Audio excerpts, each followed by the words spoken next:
નમસ્કાર વિદ્યાર્થી મિત્રો, ચેપ્ટર નંબર 1 ની અંદર આજે લેક્ચર નંબર 17 ની અંદર આપણે આગળ વધીએ. છેલ્લે કોયડાઓ આપણે જોતા હતા. કોયડો આપણે 1.4 પૂર્ણ કર્યો હતો. ત્યાર પછી શરૂઆત કરીએ આપણે 1.5 કોયડો 1.5. ચાલો ભાઈ 1.5 તમારી રકમ કંઈક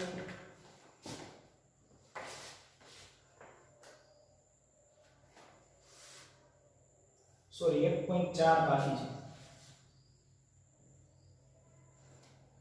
x કિરણોના વિવર્તન દર્શાવે છે કે કોપર FCC એકમ કોષમાં સ્ફટિકરણ પામે છે. ભાઈ x કિરણો સહકિરણોના અભ્યાસ ઉપરથી એમનું વિવર્તન x કિરણોના અભ્યાસ પરથી FCC કોષમાં કોપર જે છે તે FCC માં સ્ફટિકરણ પામે છે. સ્ફટિકરણ પામે છે. કોષ અને કોષની ધાર જે છે, ધાર તમને આપી દીધેલી છે. ધાર છે 3.608 × 10⁻⁸ સેન્ટીમીટર છે. બીજા એક પ્રયોગ દ્વારા સહકિરણોના અભ્યાસથી FCC કોપર જે છે એ ફલક કેન્દ્રિત એકમ કોષની અંદર સ્ફટિકરણ પામે છે. એમની ધાર છે એ 3.608 × 10⁻⁸ સેન્ટીમીટર છે. જ્યારે બીજો પ્રયોગ કરીને જોવામાં આવ્યું, બીજા એક પ્રયોગમાં કોપરની ઘનતા, બીજા પ્રયોગમાં કોપરની ઘનતા 8.92 ગ્રામ સેન્ટીમીટર ક્યુબ નક્કી કરવામાં આવી છે. નક્કી કરવામાં આવ્યું. તો કોપરનું પરમાણુય દળ શોધો. તો કોપરનું પરમાણુય દળ શોધો. ચાલો આપણે શોધી લઈએ.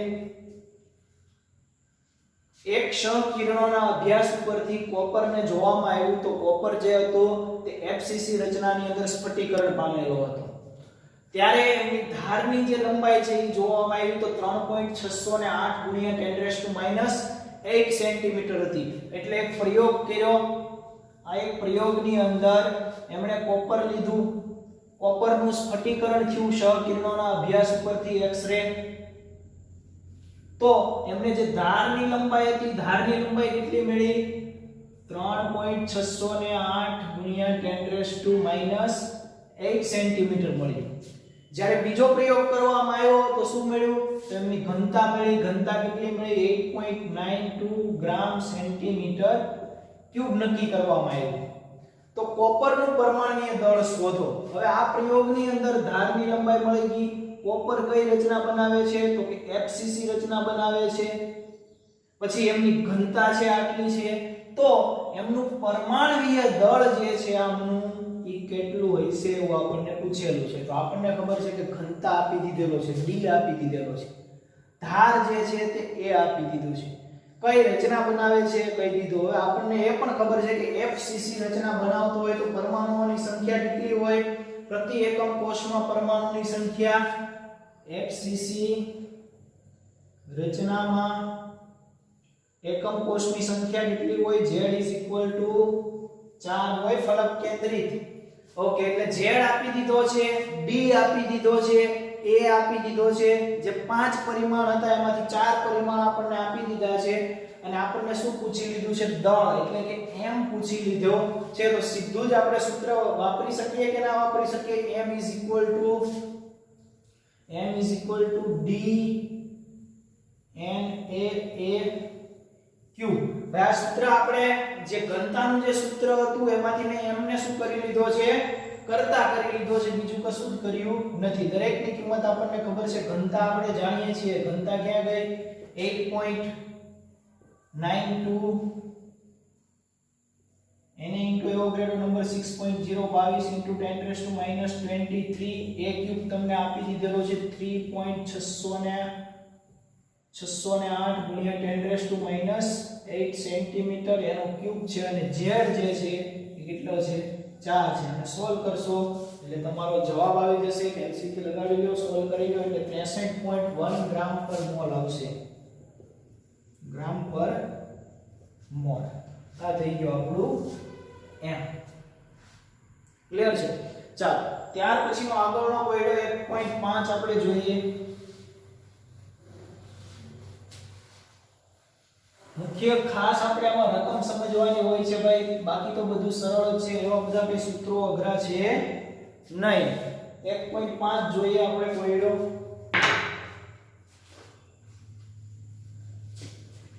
1.5 ની અંદર સિલ્વર સીસીપી લેટિસ રચે છે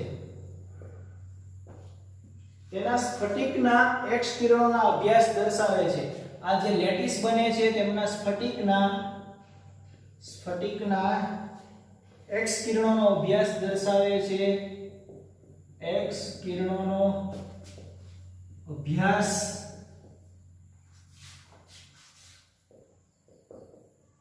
દર્શાવે છે કે એકમ કોષની ધારની લંબાઈ એમના ધારની લંબાઈ 408.6 પાઇકોમીટર છે તો સિલ્વરની ઘનતા ગણો સિલ્વરની ઘનતા ગણો લો ભાઈ અહીં તમને સિલ્વરનું પરમાણુય દળ તમને આપી દીધેલું છે સિલ્વરનું પરમાણુય દળ આપ્યું છે 107.9 યુનિટ માસ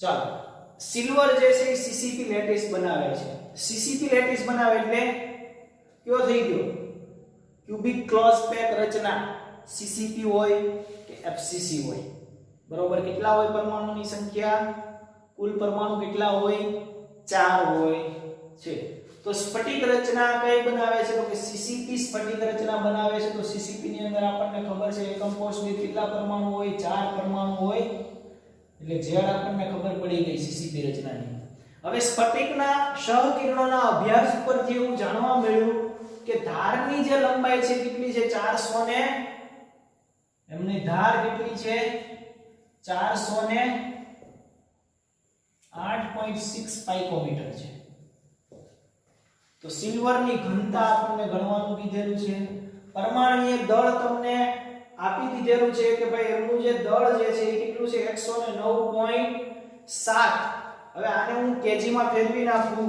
તો આવું થાય 107 છે કે 9 100 ઓકે ભાઈ 107 તમારી ટેક્સ્ટ બુકમાં લીધેલું છે પણ 107 ના થાય 9 થતું હોય છે ઓકે ગણી લેજો પરમાણુય દળ અહીં મિસ્ટેક છે થોડી ભૂલ પડેલી છે 107 જ થાય ઓકે એટલે 107 આપણે લેવાનું છે પરમાણુય દળ 107.9 × 10⁻³ કેજી માં હું ફેરવી દઉં છું એટલે શેમાં ફેરવી દીધો કેજી માં તમારી ટેક્સ્ટ બુક ની અંદર ત્યાં 9 કરી દીધેલું હોય છે કેજી મોલ ઇન્વર્સ માં ફેરવી દીધું છે આ તમારી ટેક્સ્ટ બુક ની અંદર અહીંયા 109 કરી દીધા છે ગણતરીની અંદર ઓકે એ જરા ભૂલ ભરેલું છે કાઢ નાખજો 107 લઈ લેજો આપણે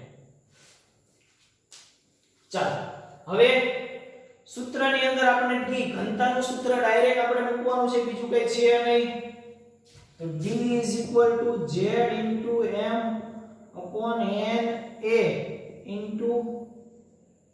a નો ક્યુબ આવું થાય ચાલો z આપણે જાણીએ છીએ કેટલો છે 4 છે m કેટલું મળ્યો આપણને 107.9 ×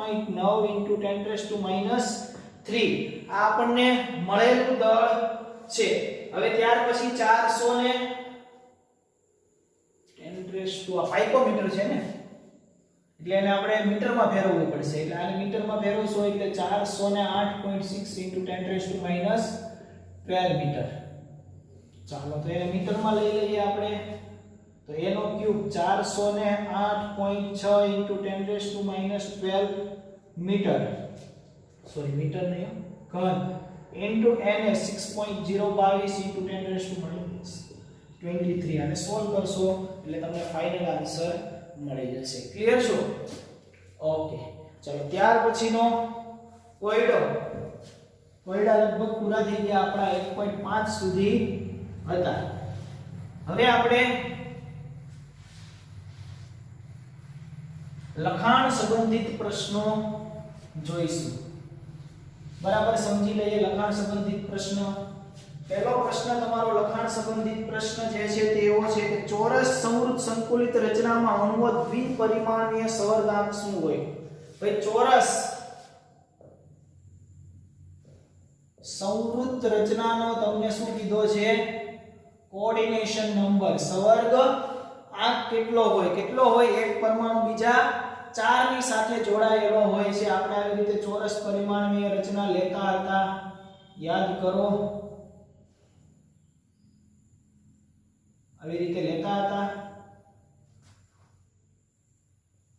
ચોરસ પરિમાણીય રચના. એમાં એક પરમાણુ કેટલાની સાથે જોડાયેલો હતો? તો 4 ની સાથે. આ 1, આ 2, આ 3 અને 4. એટલે આનો જવાબ શું આવે? કોઓર્ડિનેશન નંબર સવર્ગાંક 4. તો પ્રથમ જે લખાણ સંબંધિત પ્રશ્ન છે એમાં એનો દ્વિપરિમાણીય સવર્ગાંક કેટલો થશે? 4 થશે. લખાણ સંબંધિત પ્રશ્ન તે આપણે સોલ્વ કરાવીશું.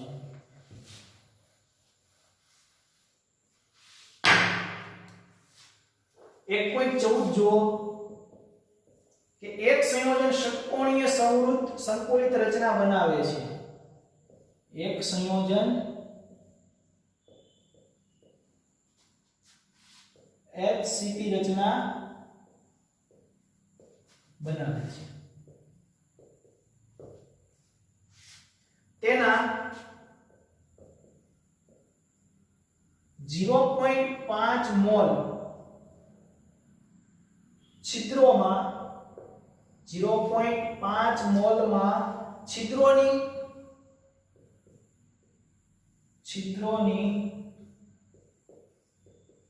કુલ સંખ્યા કેટલી છે? આ પહેલો પ્રશ્ન. આ પૈકીના કેટલા છિદ્રો? આ પૈકીના કેટલા છિદ્રો સમચતુષ્ફલકીય છે? સમચતુષ્ફલકીય છે.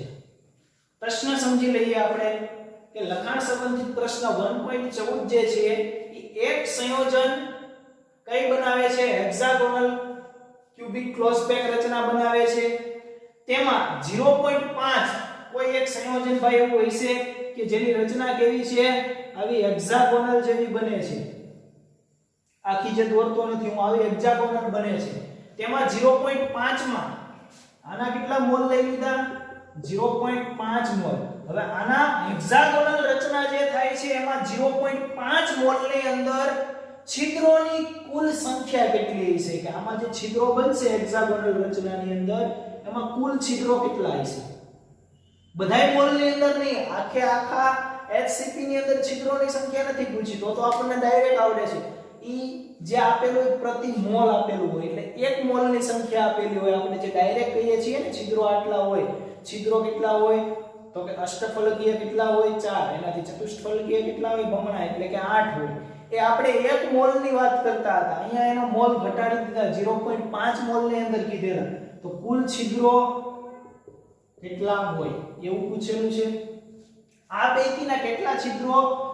હવે આ કુલ છિદ્રો મળી જાય તો એમની અંદર કુલ છિદ્રોની અંદર ઓક્ટાહેડ્રલ અને ટેટ્રાહેડ્રલ બંને હોવાના કે નહીં?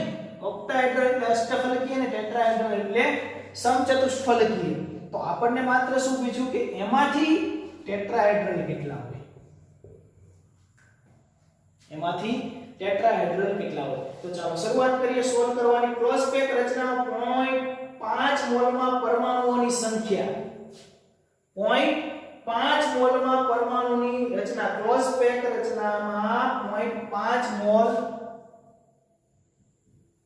ક્લોઝ પેક રચનામાં પહેલા તો 0.5 મોલ ની અંદર પરમાણુ કેટલા છે પછી છિદ્રો શોધીએ કેમ કે આપણે HCP રચનાની અંદર પરમાણુઓની સંખ્યા ભણી ગયા હતા કેટલી આવતી હતી 4 આવતી હતી પણ અહીંયા શું કીધું છે ક્લોઝ પેક રચનામાં 0.5 મોલ ની અંદર પરમાણુની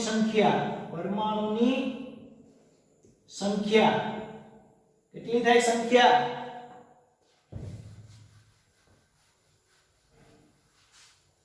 તો 0.5 into એવોગાડ્રો નંબર કેટલો છે એવોગાડ્રો નંબર 6.022 into 10⁻23 થશે એવોગાડ્રો નંબર કોઈ પણની પરમાણુની સંખ્યા પૂછે તો એના એવોગાડ્રો મોલ ને એવોગાડ્રો નંબર સાથે ગુણી દેવાના ઓકે એટલે તમને જે મળશે પરમાણુઓની સંખ્યા એ મળશે 3 ગુણ્યા 10⁻20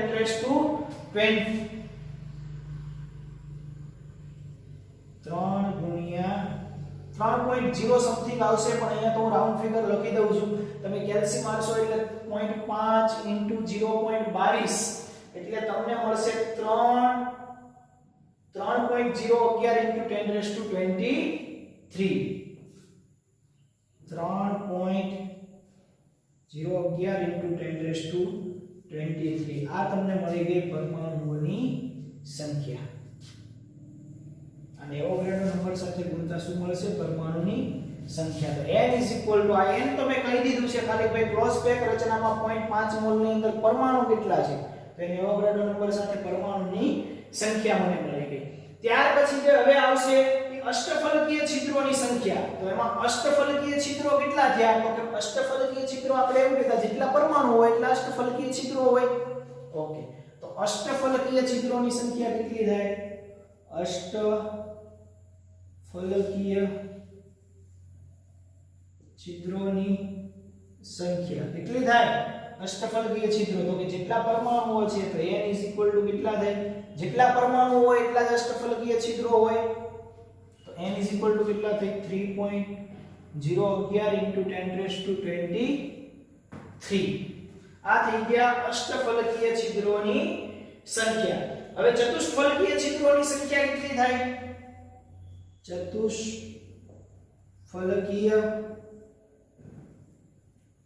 છિદ્રોની સંખ્યા કેટલી થાય n into 2n આપણે કરતા હતા n ગુણ્યા 2 ભાઈ આપણે એમ કહેતા કે ઓક્ટાહેડ્રલ છિદ્રો જો n હોય તો ટેટ્રાહેડ્રલ કેટલા હોય 2n હોય આવું આપણે કહેતા હતા કે ઓક્ટાહેડ્રલ કરતા ડબલ હોય એટલે કે અષ્ટફલકીય કરતા ચતુષ્ફલકીય કેવા હોય ડબલ એટલા માટે n into 2 કરો તો કેટલા થાય આને ગુણ્યા 2 કરો એટલે તો ચાલો મેં કરી દઈએ તો 3.011 into 10⁻23 into 2 આ કરશો એટલે તમને જવાબ મળશે કેટલો મળશે જવાબ એ જવાબ મળશે 6.022 ગુણ્યા 6.022 into 10⁻23 કેમ કે એવોગાડ્રો નંબર જેટલા થઈ ગયા આ 1 મોલ માટે તો પરમાણુની સંખ્યા એટલી જ હોય એનાથી 0.5 મોલ માટે કેટલી હોય આનાથી અડધી હોય ચાલો તો આ થઈ ગયું ચતુષ્ફલકીય છિદ્રોની સંખ્યા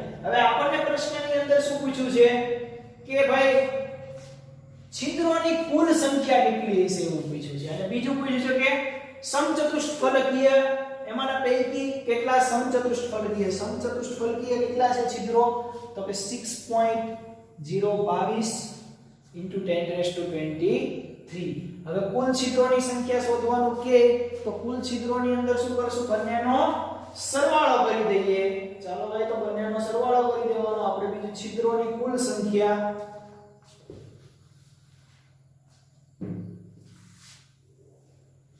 બીજું પૂછ્યું ને છિદ્રોની કુલ સંખ્યા ઇઝ ઇક્વલ ટુ શું થાય અષ્ટફલકીય છિદ્રો ઓક્ટાહેડ્રલ છિદ્રો પ્લસ તમે પૂરું લખજો ઓક્ટાહેડ્રલ છિદ્રો પ્લસ કુલ is equal to octahedral plus tetrahedral કેટલા છે ઓક્ટાહેડ્રલ તો 3.011 into 10⁻23 પ્લસ 6.022 into 10⁻23 તો છિદ્રોની કુલ સંખ્યા કેટલી થાય? કુલ સંખ્યા ઇઝ ઇક્વલ ટુ બંનેનો સરવાળો કરો એટલે તમને કુલ સંખ્યા જે મળશે 9.033 into 10⁻23. ઓકે, કેટલી મળશે? 9.033. બંનેનો સરવાળો કરી નાખજો ભાઈ કેલ્સી થી એટલે તમને છિદ્રોની કુલ સંખ્યા મળશે. ક્લિયર છો? ઓકે, આ બંનેનો ખાલી સરવાળો બાકી છે, કેલ્સી મારી જવાબ લખી શકો તમે.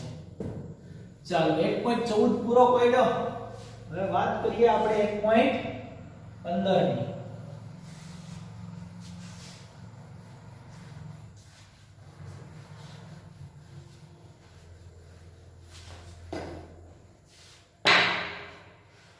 ચાલો 1.14 પછી આવશે આપણો 1.15. 1.15 છે કે એક સંયોજન બે તત્વો m અને n થી રચાય છે. એક સંયોજન 1.15 એક સંયોજન m અને n થી રચાય છે. તત્વ NCCP રચે છે. તત્વ n જે છે એ શું રચે છે? તો એ CCP રચે છે. CCP રચના બનાવે છે. m પરમાણુ શું કરે છે? તો કે m પરમાણુઓ સમચતુષ્ફલકીય છિદ્રોના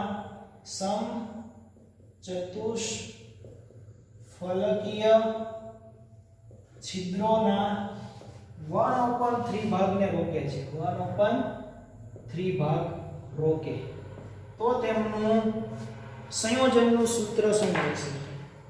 તો સંયોજનનું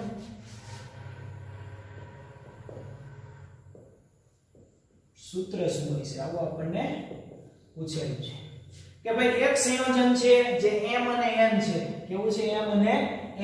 એમાં n જે છે એ CCP રચના બનાવી લે અને m શું કરે કે એ જે CCP રચના બનશે તો એમાં છિદ્રો તો બનવાના જ છે. તો એ છિદ્રોની અંદર સમચતુષ્ફલકીય છિદ્રોનો 1/3 ભાગ રોકી લે તો સંયોજનનું સૂત્ર કયું હોય છે? તો આવો પ્રશ્ન જ્યારે આવે ત્યારે પહેલો જ વિચાર કે ધારો કે CCP રચનામાં n તત્વ પરમાણુની સંખ્યા પહેલા પરમાણુની સંખ્યા, તો ધારો કે CCP રચનામાં n પરમાણુની સંખ્યા કેટલી છે? x ધારી લઉં છું. કેટલી છે? x. ધારો કે CCP રચનામાં n પરમાણુની સંખ્યા કેટલી છે? x છે. તેથી ચતુષ્ફલકીય છિદ્રોની સંખ્યા કેટલી થાય? તેથી ચતુષ્ફલકીય છિદ્રોની સંખ્યા કેટલી હોય?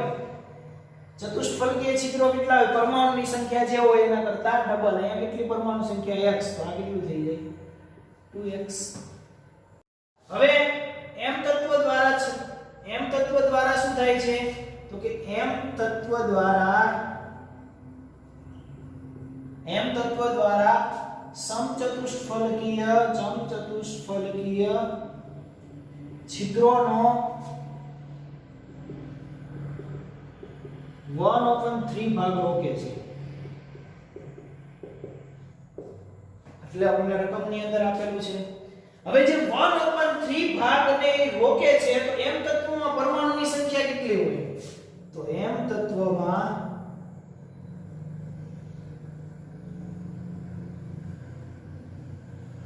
પરમાણુની સંખ્યા કેટલી હોય? કેટલી હોય?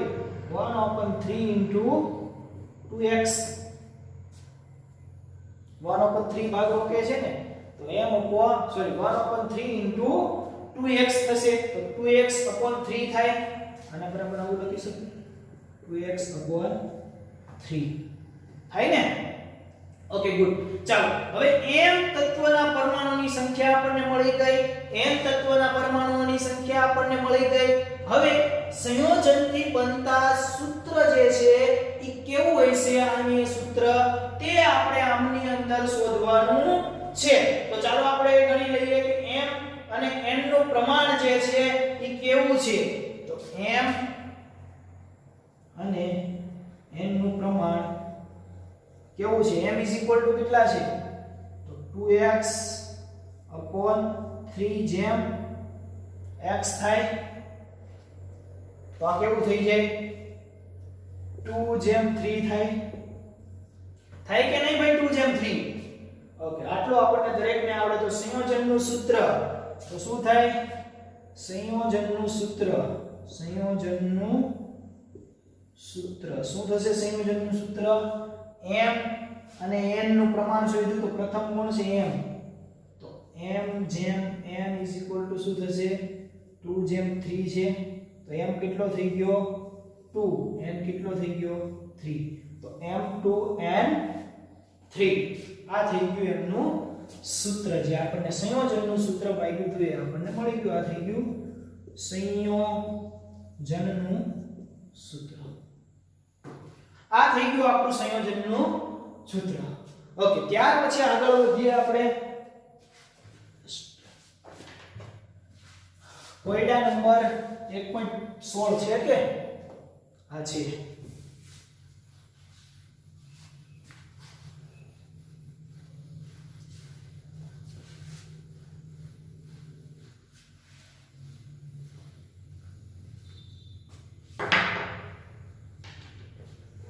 ચાલો ભાઈ, કોયડા નંબર 1.16 નીચેનામાંથી કઈ લેટીસ સૌથી વધુ સંકુલન ક્ષમતા ધરાવે? ભાઈ, સૌથી વધારે સંકુલન ક્ષમતા, પેકિંગ ક્ષમતા કોની વધારે હોય? એકની આવીથી 74%. કોની આવીથી? ષટકોણીય સમૃદ્ધ સંકુલિત રચનાની અંદર સૌથી વધારે પેકિંગ થાય. સીધો જ જવાબ મળી જાય છે ભાઈ આમની અંદર. નીચેનામાંથી કઈ લેટીસ સૌથી વધુ સંકુલન ક્ષમતા છે? સાદો ઘન, અંતઃકેન્દ્રિત કે ષટકોણીય? સીસીપી અને એચસીપી ની અંદર પેકિંગ ક્ષમતા કેટલી હતી? 74% હતી. એટલે જવાબ આવશે આપણો ષટકોણીય સમૃદ્ધ સંકુલિત લેટીસ છે એ સૌથી વધારે પેકિંગ ક્ષમતા ધરાવે છે. ત્યાર પછી છેલ્લો 1.17 જોઈ લઈએ ફટાફટ, ધ્યાન આપી દો. 2.7 into 10⁻² kg mall inverse molar દળ ધરાવતું એક તત્વ ઘન એકમ કોષ રચે છે, જેની ધારની લંબાઈ તમને આપી દીધેલી છે. કેટલી છે ધાર? 405 પાઇકોમીટર છે. જો એમની ઘનતા પણ તમને આપી દીધેલી છે કે ઘનતા છે 2.7 into 10⁻³ kg મીટર -3 હોય તો ઘનની પ્રકૃતિ કેવી છે? ઘનની પ્રકૃતિ કેવી છે? હવે આમની અંદર પૂછેલું શું એ જ આપણે શોધવાનું. ભાઈ, એક રચનાની અંદર 2.7 into 10⁻³ kg mall inverse mall ધરાવતું એક તત્વ જે છે એ ઘન એકમ કોષ રચે છે. એક એકમ કોષ બને છે. કયો એકમ કોષ બને છે એ તો આપણે શોધવાનું છે. અહીંયા શું કીધું? ઘનની પ્રકૃતિ કેવી છે. એટલે કે એક સંયોજન આ બધું તમને આપી દીધું છે, એનું દળ આપી દીધું છે, એમની ધાર તમને કહી દીધી છે. એક સંયોજન છે એ એકમ કોષ બનાવે, એમનું દળ તમને આપી દીધેલું છે, પછી ધાર છે એ પણ આપી દીધેલી છે, પછી એમની ઘનતા જે છે એ પણ તમને આપી દીધેલી છે. ઘનતા પણ આપી દીધેલી છે. ઘન એકમ ધારની લંબાઈ આટલી આપી દીધી, એમની ઘનતા આટલી આપી. તો ઘનની પ્રકૃતિ છે એ કેવી હશે? તો ઘનની પ્રકૃતિ એટલે કે એનો આકાર કેવો છે? સાદો ઘન છે, અંતઃકેન્દ્રિત છે, ફલક કેન્દ્રિત છે, ષટકોણીય છે કે કયો છે? તો ચાલો આપણે ઘનતાનું સૂત્ર આપણે દરેક જાણીએ છીએ કે ઘનતા z * m, d z * m upon એનો ક્યુબ into એવોગાડ્રો નંબર કરતા હતા. ચાલો આટલું તો આપણને દરેકને ખબર છે. હવે આપણે શું શોધવાનું છે? ઘનની પ્રકૃતિ એટલે કે z શોધવાનું છે. કેમ કે પરમાણુની સંખ્યા જો આપણને ખબર પડી જાય, ભાઈ 2 પરમાણુ આવે તો આપણે કહી દઈએ કે ભાઈ આવો ઘન છે, 1 પરમાણુ આવે તો કહી દઈએ એક સાદો ઘન છે, 4 પરમાણુ આવે તો કહી દઈએ એક ફલક કેન્દ્રિત છે. પણ પરમાણુની સંખ્યા તો શોધવી પડશે. તો આ સૂત્ર ઉપરથી આપણે શું કરી લઈએ? પરમાણુઓની સંખ્યા શોધી લઈએ. એવોગાડ્રો નંબર તો દરેકનો આપણે જાણતા એટલે 4 મૂલ્યો તો આપણે આમાંથી જાણીએ છીએ. ચાલો z ને કરતા કરી લઈએ તો z શું થાય તો z d into a cube into n a upon m. ચાલો d આપણે જાણીએ છીએ d કેટલો છે તો d તમને આપી દીધેલો છે 2.7 into 10 raised to 3 -3 છે કે +3 જો અબલાઈ ગયું 3 પ્લસ જ છે ઓકે પછી a તમને આપી દીધેલો છે પાઇકોમીટર ની અંદર આપી દીધો પાઇકોમીટર ને શેમાં ફેરવશો પાઇકોમીટર ને મીટરમાં ફેરવો ચાલો પાઇકોમીટર ને શેમાં ફેરવશો મીટરમાં ફેરવો એટલે આવું થાય a કેટલા આપેલા છે 405 પાઇકોમીટર ને મીટરમાં ફેરવો તો આવું થાય 405 × 10⁻12 મીટર પોઈન્ટ કાપી નાખું બે એટલે આવું થાય નાની રકમ થઈ જાય ગણતરી સરળ 4.05 × 10⁻10 મીટર ચાલો ભાઈ પાઇકોમીટરમાં ફેરવી દીધો છે એને તો એ કેટલો મળ્યો 4.05 × 10⁻10 મીટર ને એવો ગ્રેડો નંબર તમને આપેલો છે કેટલો છે એવો ગ્રેડો નંબર 6.022 × 10⁻23 હા એવો ગ્રેડો નંબર પણ આપણને આપી દીધેલો છે z તમને આપી દીધેલો છે કેટલો આપ્યો છે એમ 2.7 × 10⁻2 આ સોલ્વ કરશો એટલે તમારો જવાબ કેટલો આવશે 4 આવશે ને 4 કોનું કઈ પ્રકૃતિ બતાવે છે તો આમ એકમ કોષ્ટક 4 પરમાણુ હોય તો આ એકમ ફલક કેન્દ્રિત એકમ કોષ હોવો જોઈએ કયો હોવો જોઈએ ફલક કેન્દ્રિત એકમ કોષ 4 પ્રકૃતિ કોની હોય ફલક કેન્દ્રિત એકમ કોષની હોય જે વાત થઈ ગયો 1.7 ત્યાર પછી આવશું આપણે લેક્ચર નંબર 18 ની અંદર આગળ વધીશું ઓકે કોઈને કઈ પ્રોબ્લેમ હોય તો કહેજો ફટાફટ સ્પીડ થી આમાં કઈ બહુ અઘરું નથી આપણે તો પરમાણુની સંખ્યા શોધી લઈએ એટલે પ્રકૃતિ આપોઆપ ખબર પડી જાય એક વખત જાતે ગણવાનું ટ્રાય કરજો એટલે આવડી જશે